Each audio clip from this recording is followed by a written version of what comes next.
Markus Klinker është një ekspert i ekonomisë dhe mban një diplomë master të Universitetit të Zürichut. Klinker gjithashtu ushtron edhe detyrën drejtor i një kompanie konsulente në ushtrinë zvicerane. Para disa viteve, ky zviceran i angazhuar në shumë sfera të jetës akademike në këtë shtet, ka pranuar Islamin dhe është aktiv në zbatimin e projekteve për arsimin e muslimanëve dhe zhvillimin e kornizës themelore për jetën e përditshme nëpërmjet dialogut të respektueshëm shoqëror, si dhe në mënyrë aktive mbështet projekte humanitare. Përveç angazhimit aktiv në këto lëmi, ai gjithashtu merret me temat e veçanta të shkencës dhe historisë islame. Fokusi i hetimeve të tij historike mbeten historia e hershme islame e Amerikës Veriore dhe historia islame e Zvicrës në shekullin 10. Por pse ky zviceran e ka pranuar Islamin? My way to Islam, actually, it was a very long journey because I moved to Singapore from Switzerland to fulfill a project building a Swiss bank in Far East. And living there, I get to know the Azan, the masjid, and I also got to know my wife. And I'm a person of logic, and before I was Catholic, but there were some questions, which did not really fit into my understanding. And with Islam, and when I went into it, it's an authentic source, it has a clear structure, it is free of contradiction. I was touched mainly by the logic. I know many people are touched by heart, which is also a good way, but I think I came more from the head to Islam, and so I started to study. I asked a sheikh who lives in Singapore. He gave me private lessons, and I visited an education center for converts, which is called Darul Arqam. And at the end, I was convinced for myself, and I learned the Shahada and to pray and Al-Fatiha. Alhamdulillah. Markus Klinker vazhdon ende të studiojë për Islamin. Studimet e tij ngjallin interes dhe kureshje të madhe. Thot se asnjëherë nuk mjafton koha për të studiuar këtë lëmi. I continued studying. After Singapore, I also actually went into a marriage course for Muslims. Everybody has to do this in Singapore. Even you are a Muslim in the family already. You are not allowed without this driving license for marriage. But then I married, and together with my wife, we came back to Switzerland. And here I made a 2 years education, Islamology, from the Islamology Institute in Vienna, Austria, which I got the certificate. And of course, I read a lot. Since I'm working full-time in projects, I have to study mostly at night. And what I like to do also is when I drive, I always listen to lectures. So when you drive 1 hour per day in your car, in 1 week you have another half day study done. Si ishte toka e Alpeve në shekullin e 10? Ku erdhën muslimanët në Zvicër dhe çfarë ishin lidhjet e tyre? Kishin muslimanët zviceran një kalif? Janë çështje që Markus Klinker shpeshherë i shqillon nëpër debate dhe ligjërata duke prezantuar temën e tij, historia e hershme e muslimanëve në Zvicër në shekullin 10 dhe 11. I gave today a very short lecture on the Swiss history of Islam. And actually, being a Muslim, and I'm a Swiss officer, I learned Muslims are punctual, they are clean, they are trustworthy, the law is important. So I thought, how come? And I wanted to know, do I find Muslim sources or Muslim roots in my own country? And surprisingly, I found very quickly that yes, there have been Muslims about 1,000 years ago in the mountains. And then I went deeper. I studied the chronicles, old books, 1,000 years old handwritings from abbeys where the monks live, or from villages and cities. And I speak Latin, the old language, and I translated. And I could identify that the Muslims not just have been here in the 10th century, but they also got the whole Alps by contract by Abdurrahman III, actually via Hugo I, the king of Italy. And it was recognized by the German Caesar, by all the countries. And for about 40 years, the Swiss Alps have been officially a Muslim country. We had Abdurrahman III as a Khalifa, and later his son, Hamza II. And I continue this study because it's my home country, and in the heart of Europe you have such huge Muslim heritage. Por, si e kanë perceptuar qarqet akademike dhe intelektuale në Zvicër këtë prezantim, dhe ç'thon ata për këtë temë? A ka kontradikta dhe kundërshtime? Markus Klinkner thot se gjetjet e tij kanë shkaktuar reagime jo vetëm në Zvicër, por edhe jashtë kufive të këtij shteti. Basically, it's on the one hand side, I think locally it's not yet caught up. They didn't take it up. I can see that in the official writings of the Swiss history, they took some parts of the work I presented. They differentiate now between the first phase, where they basically came traveling, versus the second, when it was a country. But I did not find really academic works here in Switzerland itself. On the other hand, there are famous historians. One of them is from the Netherlands, who wrote, these are scientific historians, and they confirm what I say. And I think one cannot ignore for long, because these are professional, international reputation.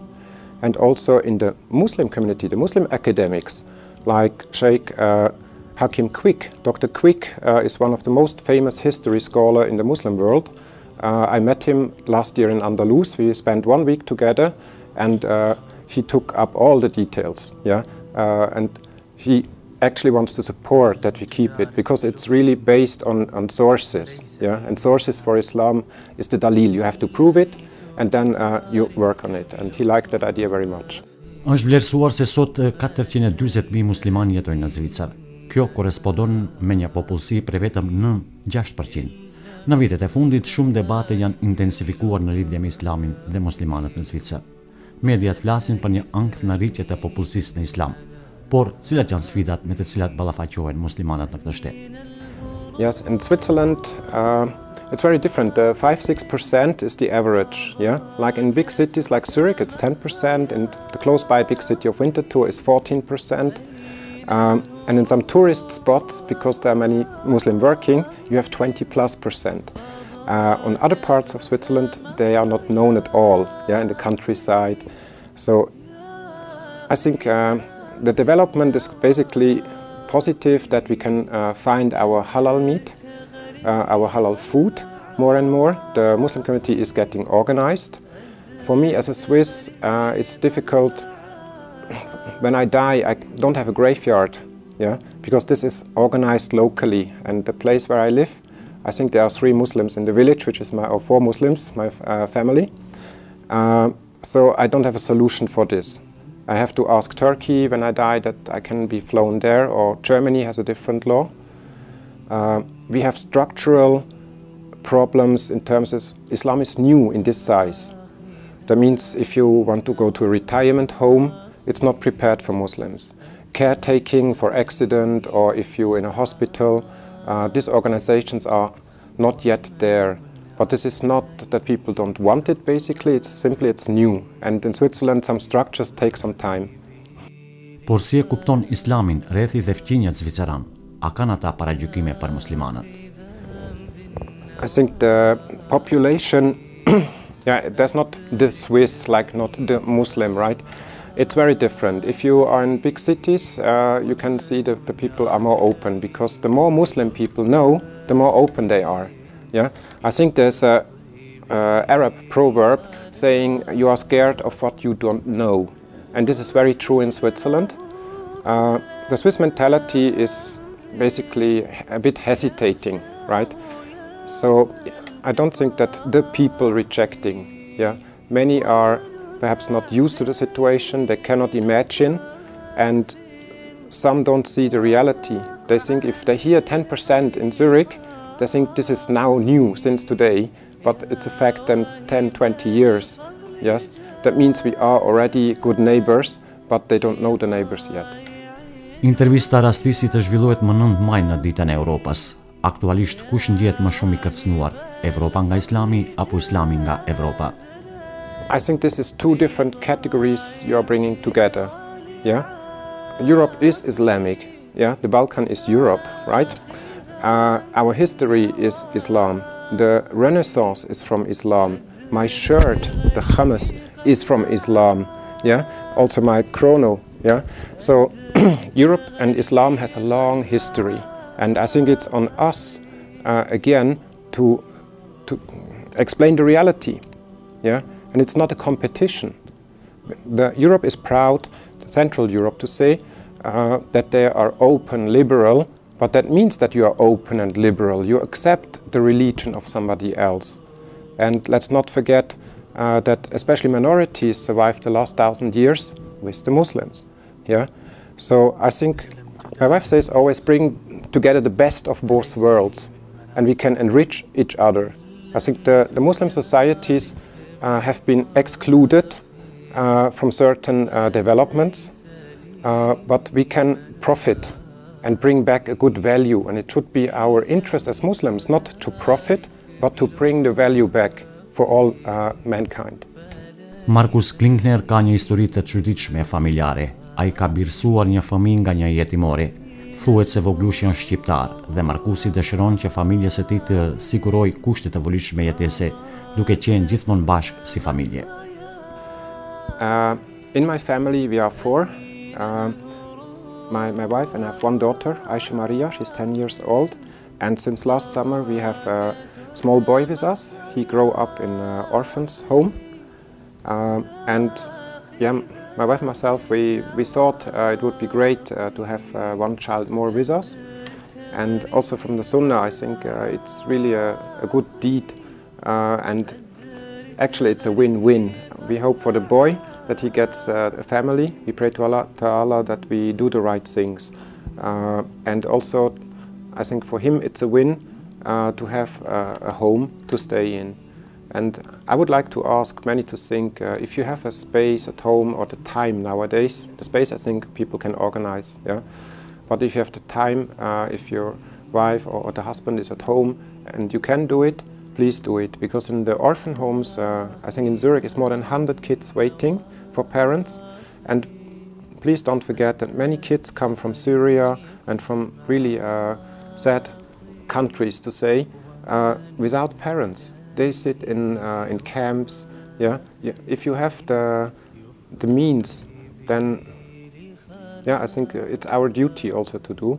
And so far we have a lot of laughter. It's really something very positive to do, and we are happy Allah Ta'ala allows us to do it.